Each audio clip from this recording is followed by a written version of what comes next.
ॐ नमो भगवते वासुदेवाय।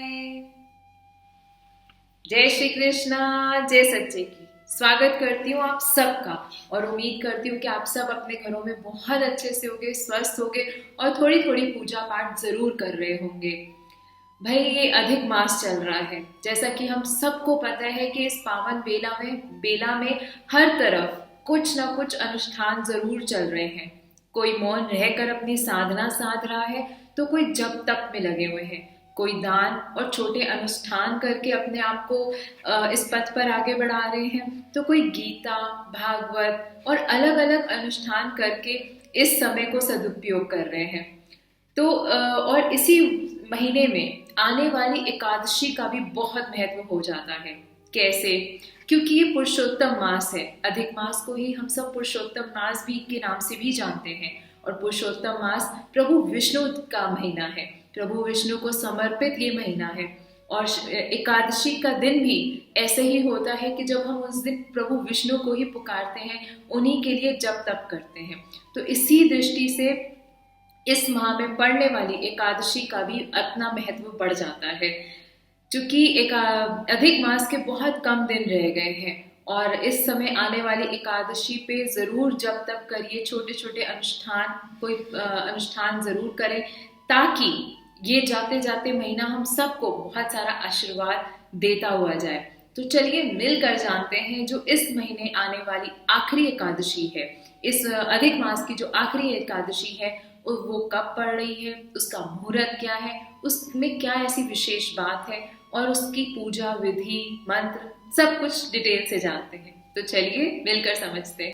सबसे पहले हम इसका मुहूर्त समझते हैं कि वो किस दिन पड़ रही है। पंचांग के अनुसार 13 अक्टूबर 2020 को मंगलवार के दिन अश्विन माह के कृष्ण पक्ष की एकादशी को परमा एकादशी के नाम से जाना जाता है। इसकी जो समय मुहूर्त है वो समझते हैं कि 12 अक्टूबर 2020 को एकादशी तिथि प्रारंभ होगी सुबह 4:38 से। 13 अक्टूबर 2020 को एकादशी तिथि का समापन होगा दोपहर 2:35 तक। 14 अक्टूबर 2020 को परम एकादशी पारण मुहूर्त होगा सुबह 6:21 से 8:39 तक। अब हम जानते हैं परम एकादशी व्रत की महिमा को। परम एकादशी अधिक मास की अंतिम एकादशी है। एकादशी व्रत को सभी अन्य व्रतों में श्रेष्ठ माना गया है।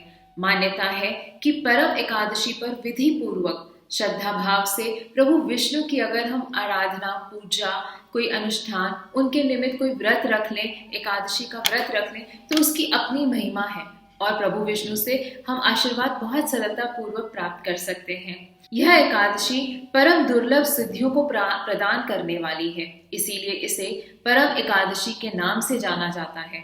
परम एकादशी पर व्रत रखने वाले के जीवन में सभी कठिनाइयां, परेशानियां दूर होती हैं और सुख समृद्धि आती है। परम एकादशी के दिन दान का भी विशेष महत्व पुराणों में बताया गया है। इस दिन स्वर्ण का दान, विद्या संबंधी दान, भूमि, अन्न दान, भोजन, गौदान आदि की विशेष महिमा बताई गई है और ऐसा करने से सभी मनोकामनाएं पूर्ण भी होती हैं। अधिक मास के कृष्ण पक्ष में आने वाली परम एकादशी का व्रत करने वाले जातकों को बैकुंठ धाम की प्राप्ति होती है। बताया जाता है कि बैकुंठ धाम की प्राप्ति के लिए ऋषि, मुनि और संत जन आदि हजारों सालों तक तपस्या करते थे, लेकिन एकादशी का व्रत इतना अधिक प्रभावशाली है कि इसके माध्यम से बैकुंठ की प्राप्ति संभव है। अब हम मिलकर जानेंगे कि इस दिन हमें क्या करना है और क्या नहीं करना, कि किस प्रकार पूजा विधि अपनी अपनानी है जिससे हम उस सच्चिदानंद को, उस प्रभु को प्रसन्न कर सके और उनसे आशीर्वाद प्राप्त कर सके। कोई भी जिस दिन भी पूजा पाठ हो, जो कोई महत्वपूर्ण दिन हो, उसके लिए मैं हमेशा एक बात कहती हूँ कि एक दिन पहले ही उसकी तैयारी शुरू कर दें। अपने मंदिर को स्वच्छ करें, सुंदर आसन लगाएं ठाकुर का और उनके लिए अगले दिन के लिए तैयारी एक संध्या पूर्व से ही शुरू कर दें। जिस दिन एकादशी का व्रत रखना हो, मतलब कि इस बार तो 13 अक्टूबर को पड़ रहा है, तो सुबह जल्दी भोर में उठें। बहुत ज्यादा भोर में नहीं उठा जा सकता, जिनसे नहीं उठा जा सकता वो 4-5 बजे 6 बजे तो जरूर उठे, अच्छे से नहा धो के स्वच्छ सुंदर कपड़े पहने, हो सके तो पीले रंग के कपड़े पहने, और फिर अपने मंदिर में सूर्य भगवान को अर्घ जरूर दें, और फिर मंदिर में आके ठाकुर का जलाभिषेक करें। जल जो भी आप अभिषेक में, जो भी आपके पास घर में सामग्री, स्वच्छ सामग्री उपलब्ध हो, उनसे ठाकुर का आप अभिषेक कर सकते हैं। और कुछ नहीं तो दूध, दही, घी, शहद, चंदन, ये 5 चीजें मिलाकर भी अगर आप उनका अभिषेक कर लें तो बहुत सुंदर बात है। जो भी आपके घर विग्रह आपने विराजित किए हुए अपने मंदिर में, उनका अभिषेक करें, उनको सुंदर सा तिलक लगाएं, इत्र चढ़ाएं, तुलसी दल अर्पित करें। तुलसी दल एकादशी के दिन नहीं तोड़ते, इस चीज का ध्यान रखें। तो ठाकुर को तुलसी दल भी अर्पित करें, फिर उनके आगे सुंदर सा दीपक घी का जलाएं, धूप अगरबत्ती करें, उनके आगे अपने व्रत का संकल्प जरूर लें कि आप ये इस दिन को अपने निराहार रहते हुए प्रभु के नाम के को अर्पित करते हुए आप उनके नाम से ये व्रत रख रहे हैं। तो ये ऐसा संकल्प जरूर लें। जो कुछ भी आप पूजा पाठ कर सकते हैं, विष्णु सहस्त्र नाम है, कृष्ण भगवान के बहुत सारे अलग अलग नाम जाप है, मंत्र है, और विष्णु भगवान कृष्ण के या राम के जो कुछ भी जिसमें भी आपकी श्रद्धा है उनका नाम मंत्र जाप करें। और कोई नाम ना समझ में आ रहा हो तो राम नाम से बड़ा कुछ है ही नहीं, और जिनके पास गुरु मंत्र है तो उसकी तो महिमा का पार नहीं पाया जा सकता। गुरु मंत्र है तो बिल्कुल गुरु मंत्र की माला आप अपना जाप करें, ठाकुर की आरती गाएं, ठाकुर को भोग लगाएं सुंदर सुंदर। फिर सारा दिन निराहार रहने के बाद संध्या में ठाकुर को फिर से घी का दीपक जलाकर उनकी आरती गाएं।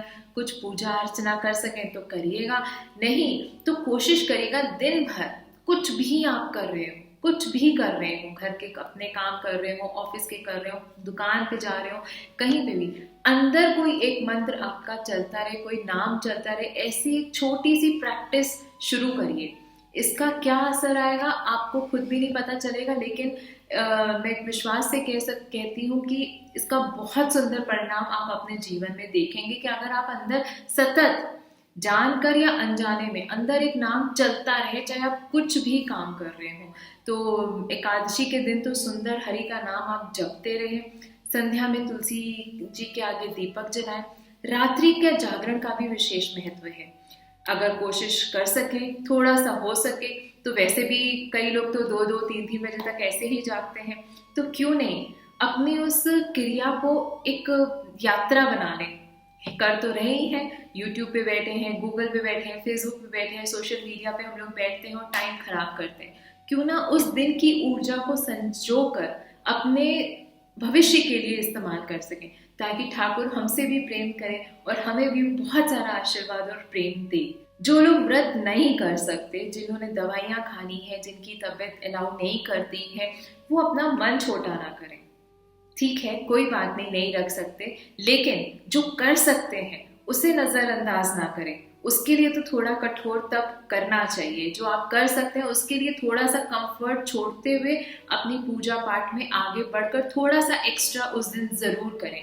हो सके तो कुछ दान किसी को दे सकें तो दान भी दीजिएगा, जैसा बताया है इसकी महिमा में, पुराणों में वर्णित है कि इस दिन दिए गए दान का भी बहुत महत्व है। तो दान जरूर करें, ब्राह्मणों को भोज कराएं, ब्राह्मणों को सूखा भोजन ही दे दें, जैसी व्यवस्था बन सके, जो सहजता से हो सके उस दिन करिएगा जरूर। सुबह से लेकर रात्रि तक कैसे दिन बिताना है, ये एक छोटा सा मैंने एक सैंपल आपको एक छोटा सा मैंने बताया है। कोशिश करिएगा कि उस दिन को वैसे बिताएं और अपने जीवन में परिवर्तन लाएं। एक रिक्वेस्ट मैं और करूंगी, हम सब लोग अपने घरों में बैठे YouTube और सोशल मीडिया के माध्यम से बहुत सारे अलग अलग चीज़ें देखते हैं, बहुत सारा समय भी खराब करते हैं।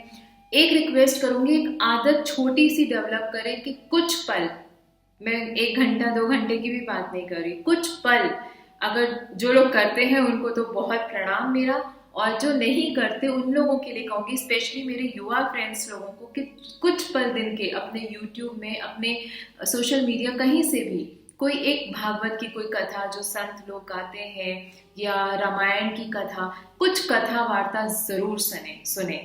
मुझे पता है हम लोग के बस का नहीं है कि हम साक्षात में जाके वो कथा सुन सकें। जो वो तो उनका बुलावा होता है तो वो ही लोग पहुंचते हैं। तो हम घर बैठे ही प्रभु को मनाएं, प्रभु से प्रार्थना करें कि हमारे भी जीवन में ऐसे कुछ पल आए जिसमें हमें प्रत्यक्ष रूप में संत सेवा मिल सके, साधु सेवा मिल सके, सत्संग मिल सके, क्योंकि सत्संग की महिमा बहुत है, बहुत है। मेरी वाणी में दम नहीं कि मैं उसकी महिमा का गान कर सकूं, लेकिन मैं करूंगी जरूर, एक बार ट्राई जरूर करूंगी कि मैं आप लोगों के आगे सत्संग की महिमा, सत्संग से क्या परिवर्तन होते हैं और क्यों जरूरी है, इसके ऊपर भी एक वीडियो किसी दिन जरूर बनाऊंगी। तो लेकिन फिलहाल घर बैठे कथा जरूर सुने, बहुत आनंद आएगा। वो नहीं भी आ रहा है तो भी डरिएगा नहीं, बोर हो रहे कोई बात नहीं, हो लीजिएगा 2 मिनट, लेकिन सुनिए जरूर। वो धीरे धीरे आपका आनंद बनने लगेगा। भरोसा रखेंगे तो तरक्की जरूर होगी। अब हम सब मिलकर सुनते हैं परम एकादशी की व्रत कथा। इस दिन व्रत कथा जरूर सुनिएगा। अगर आप ऐसा कुछ हो रहा है कि आप व्रत नहीं रख पा रहे, आप पूजा पाठ नहीं कर पा रहे, फिर भी मैं कहूंगी संध्या के समय, सुबह के समय, जब मौका मिले YouTube पे कैसे भी करके परम एकादशी की व्रत कथा सुने, पढ़ें, सुनाएं, उसका बहुत फल है। तो चलिए हम आज अपनी ये परम एकादशी की कथा को शुरू करते हैं। धार्मिक मान्यता के अनुसार भगवान श्री कृष्ण ने अर्जुन को परमा एकादशी व्रत का महत्व और कथा का वर्णन सुनाया। प्राचीन काल में एक नगर में सुमेधा नामक एक ब्राह्मण रहता था। उसकी स्त्री का नाम पवित्रता था। वह परम सती और साध्वी थी। वे दरिद्रता और निर्धनता में जीवन निर्वाह करते हुए भी परम धार्मिक और अतिथि सेवा में तत्पर रहते थे। एक दिन गरीबी से दुखी होकर ब्राह्मण ने परदेश जाने का विचार किया, किंतु उसकी पत्नी ने कहा, स्वामी, धन और संतान पूर्व जन्म के दान से ही प्राप्त होते हैं, अतः आप इसके लिए चिंता ना करें। एक दिन महर्षि कौंडिन्य उनके घर आए। ब्राह्मण दंपति ने तन, मन और धन से उनकी सेवा की। महर्षि ने उनकी दशा देखकर उन्हें परमा एकादशी का व्रत करने को कहा। उन्होंने कहा, दरिद्रता को दूर करने का सुगम उपाय यही है कि तुम दोनों मिलकर अधिक मास में कृष्ण पक्ष की एकादशी का व्रत तथा रात्रि का जागरण करो। इस एकादशी के व्रत से यशराज कुबेर धनाधीश बना है और हरिश्चंद्र राजा हुआ है। ऐसा कहकर मुनि चले गए और सुमेधा ने अपने पत्नी सहित व्रत किया। प्रातःकाल एक राजकुमार घोड़े पर चढ़कर आया और उसने सुमेधा को सर्व साधन संपन्न, सर्व सुख समृद्ध कर एक अच्छा घर रहने को दिया। इसके बाद उनके समस्त दुख दर्द दूर हो गए। एकादशी का व्रत सभी प्रकार की मनोकामनाओं को पूर्ण करने वाला माना गया है। भगवान कृष्ण ने महाभारत में स्वयं युधिष्ठिर और अर्जुन को एकादशी के व्रत में बताया था। एकादशी का व्रत सभी प्रकार के पापों को दूर करने वाला और मोक्ष को प्रदान करने वाला व्रत माना गया है।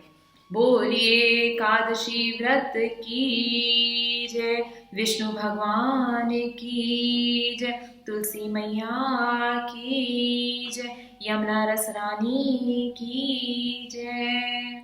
वीडियो को पसंद आया हो तो लाइक करना बिल्कुल मत भूलिएगा। अपने फ्रेंड्स, फैमिली और सब जगह शेयर जरूर कर दीजिएगा और चैनल को सब्सक्राइब भी कर लीजिएगा। और क्योंकि अभी आने वाले हैं हमारे नवरात्र, हमारी दुर्गा माँ आ रही है, हम सबको ढेर सारा आशीर्वाद देने और हमको फिर से मौका मिल रहा है कि हम फिर से कुछ कुछ अनुष्ठान करें।